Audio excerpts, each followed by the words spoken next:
Well, good morning, everybody, once again.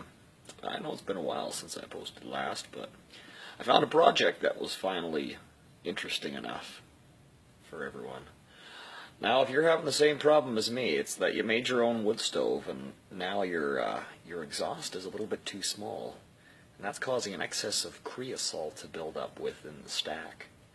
Now, this normally isn't a problem, and I always got a bucket of water on hand, but today I'm going to show you something that'll help you out. So, here's your problem. Just make sure you can see that. Oh, it's a little bit tough with the sunlight in here, but so there's the stove, and this little baby here is only it's only 4 inches, and that's not nearly enough. Nearly enough. So, I'm going to show you how we're going to transform this brake drum here into a nice new thingy for there. So the first thing you got to do is you got to mark your cap here, because this hole in the top we want bigger. So we're going to cut that off with a grinder, and I'll be right back to show you. Oh, but before we forget, now because you ran the tube outside, oh boy, that sucks.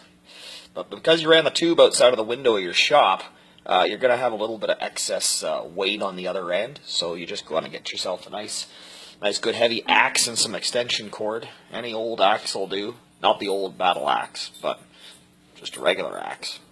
And counterweight so that your tube doesn't fall over while you're trying to work. So I'm going to get grinding, and I'll get back to you here in a minute. Well, and there we go. We separated the two. And now you got this handy dandy little flange, just in case you're a little homemade pipe fitter like myself. It'd be great for putting together some 8-inch, I think.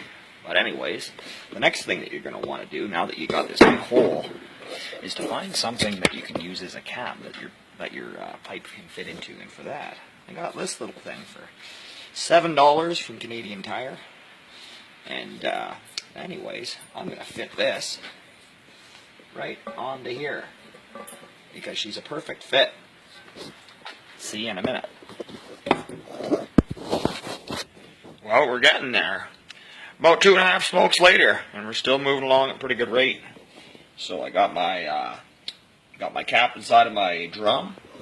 Now, I'm going to say that I tried to weld it, and that was a mistake. I have no problem admitting that. So I had to use the JB weld. Now, I don't consider that a cop-out, because JB weld is basically the best product since Napoleon invented sliced bread, but I guess I was just showing off. But anyways, so now over here, in the meantime, I've taken my negative, that little thingy that I cut out of the drum, and I put it on top of this, and I made a mark around where it's going to go. So now I can cut out the hole with the grinder so I can make the drum fit. Let's come back later. Well, 4 darts into this project, and I'm just about done. I cut my hole out, and I also trimmed up the piece so it matches, so they marry up real nice. If you can see that.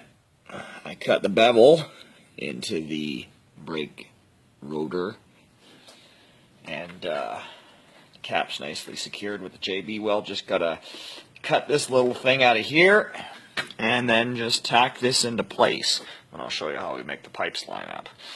Well, I just thought I'd mention too, this rotor here, this is from a 2005 Ford F350, a nasty 6-liter diesel. So the rotor is finally seeing some use, because let me tell you, if I could ever get it on the road going fast enough to use these things at their full capacity, well, I couldn't. So that was that. So I'm going to tack her into place, and we'll be right back. Well, it's been another 2 darts, but I think we just about got her going. Let's take a look at what we got here. Well, she's all nicely welded into place. As you can see, well, not well, but we cut out the hole right in the center. That's good to go. So now, the only thing left to do is set this thing up, make the connections, and let's see if she works. Well, 3.5 darts later, and we're just finished here. Let me show you the beast in action. There it is. Brand new. Even got a thermometer. Well, this is the Chimo man telling you if the women don't find you handy, well, they're stupid, 'cause you are. See you later.